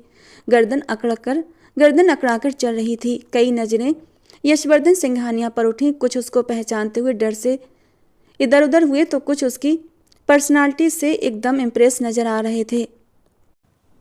इस वक्त काला चश्मा पर्दे का काम कर रहा था, वरना न जाने कितने दिलों में तबाही मच जाती। कुछ लड़कियों की नज़र यशवर्धन पर देखते ही उसने फौरन यशवर्धन के बाजू थामे। ये इशारा था कि उनकी तरफ देखना मना है। भाई, किसी ने रोका क्यों नहीं आपको? इस तरह आप अपने साथ गन लाए हैं फिर भी? लिफ्ट में चढ़ते ही उसने दिल में मचलता सवाल पूछा। मेरा गन का लाइसेंस है सौम्या, ये मेरी हिफाजत के लिए है। मैं इसे कहीं भी लेकर जा सकता हूँ, मुझे इसकी परमिशन है। सौम्या के बेवकूफ़ी भरे सवाल पर उसने गहरी सांस ली। अदालत इसकी इजाज़त भी देती है? ऐसे कैसे? हैरत से पूछा। फिर कभी बताऊंगा सौम्या, और अगर लाइसेंस नहीं होता तब भी मुझे कोई नहीं रोक सकता था, उसने जताकर कहा। इतने में लिफ्ट रुकी। डॉक्टर आर्यन हॉस्पिटल का चक्कर लगाकर अपने ऑफिस के कमरे में आया, जहां वो एक मेडिकल दस्तावेज पर डॉक्टर सुरभि से बात कर रहा था। डॉक्टर, आपके ऑफिस में कोई आपसे मिलने आया है, पियून ने आकर उसे बताया। मेरे ऑफिस में कौन आया है? उसे हैरत हुई, क्योंकि अगर उसके अपने या दोस्त उससे मिलने आते तो खबर करके आते थे। जी, उन्होंने बस मुझे आपको बुलाने को कहा। उनके साथ एक लड़की भी है। पियून की बात सुनकर आर्यन ने डॉक्टर सुरभि से कहा, शायद ही किसी मरीज के जानने वाले होंगे। मैं ये बात फ्री होकर डिस्कस करता हूँ। ठीक है डॉक्टर। डॉक्टर सुरभि ने सारे कागज समेटे और अंदर की तरफ बढ़ गई। डॉक्टर आर्यन सेकंड फ्लोर पर अपने कमरे की तरफ चल पड़ा। कमरे में दाखिल होते उसने देखा तो सामने उसकी पीठ थी, वो उसे नज़र नहीं आ रहा था। वो कुर्सी खींचकर बैठ गया। उसकी नज़र अब तक अपने सामने बैठी उन इंसानों पर नहीं पड़ी थी। कैसे आना हुआ, उसकी नज़र उठी और फिर वहीं जम गई। उसके बिल्कुल ठीक सामने यशवर्धन सिंघानिया मौजूद था। खतरनाक पर्सनालिटी, हर गलत काम में लिपटा हुआ, या फिर सीधे शब्दों में कहा जाए तो डॉन, जिसे वो आज तक सिर्फ टीवी पर ही देखता आया था। मगर वो यहाँ क्या कर रहा था? आर्यन फौरन कुर्सी से खड़ा हुआ। सर आप? आर्यन के इस तरह उठने पर सौम्या एक जीत भरी मुस्कुराहट उछाल गई थी। इज्जत से या खौफ से, जैसा भी हो, वो खड़ा हुआ था। यशवर्धन सिंघानिया को देखकर उसके हाव भाव से अंदाजा हो गया था कि वो उसे अच्छे से पहचानता है। हाँ, कुछ पूछना था इसलिए आना पड़ा। उम्मीद है आप मुझे टाइम दे पाएंगे, यशवर्धन ने ठंडे अंदाज में कहा। आर्यन को कुछ गलत होने का एहसास हुआ। उसकी नज़र यशवर्धन के साथ बैठी शलवार कुर्ता पहने उस लड़की पर पड़ी जिसने अपना दुपट्टा आगे करके चेहरे पर पर्दा कर रखा था। जी जी ज़रूर सर, पहले बैठ तो जाइए। अब तो आर्यन को यकीन हो चुका था कि कुछ गलत होने वाला है, क्योंकि सामने वाले का अंदाज गैर जरूरी तौर पर संजीदा था। वो बैठा ही था कि यशवर्धन ने एक पिस्तौल उसके सामने मेज पर रख दी और आर्यन के जिस्म की हरकत जैसे बंद हो गई। वो मेज पर रखी उस चीज़ को देखने लगा। मैंने सुना है यहाँ से ज़्यादा नहीं, सिर्फ 10 मिनट की दूरी पर पागल खाना है। उसके पूछने पर आर्यन ने फौरन सर हिलाया। जी जी सर। क्यों पूछ रहे हैं? इसका इलाज करवाना है, यशवर्धन ने कहने के साथ ही सौम्या की तरफ इशारा किया। आर्यन ने अब निगाह उठाकर उस लड़की की तरफ देखा। ऐन उसी पल सौम्या ने चेहरे से अपना दुपट्टा हटाया और आर्यन को एक जोरदार झटका लगा। वो हैरत की तस्वीर बना उसे देखने लगा। वहीं दूसरी तरफ सौम्या मुस्कुराती नज़रों से आर्यन की बिगड़ती हालत देखकर खूब मजा उठा रही थी। सौम्या का चेहरा देखते ही उसके हाव भाव बिगड़े, जिन्हें वो बड़ी मुश्किल से छिपा पाया। जानते हो मैं कौन हूँ? सौम्या सिंघानिया हूँ, यशवर्धन सिंघानिया की बहन। उसे सौम्या की कही हुई बात याद आई। तो ये था वो यशवर्धन सिंघानिया जिसकी वो बहन थी। डॉक्टर, क्या मेरी मदद कर सकते हैं? यशवर्धन ने उसे सौम्या की तरफ देखते पाकर दोबारा सवाल किया। यशवर्धन के सवाल पर आर्यन ने अपने होंठ भींच लिए और खामोश रहा। वो जानता था ऐसे लोगों से उलझने में अपना ही नुकसान होता है, क्योंकि ये लोग अपने से कम ताकतवर और कम हैसियत वालों को चींटी की तरह मसल देते हैं। इनके ज़मीर भी मुर्दा होते हैं। किसी की जान या इज्जत कोई अहमियत नहीं रखती। अगर उसे मालूम होता कि सौम्या सिंघानिया इस यशवर्धन सिंघानिया की बहन है तो वो कभी ना उलझता इस लड़की से।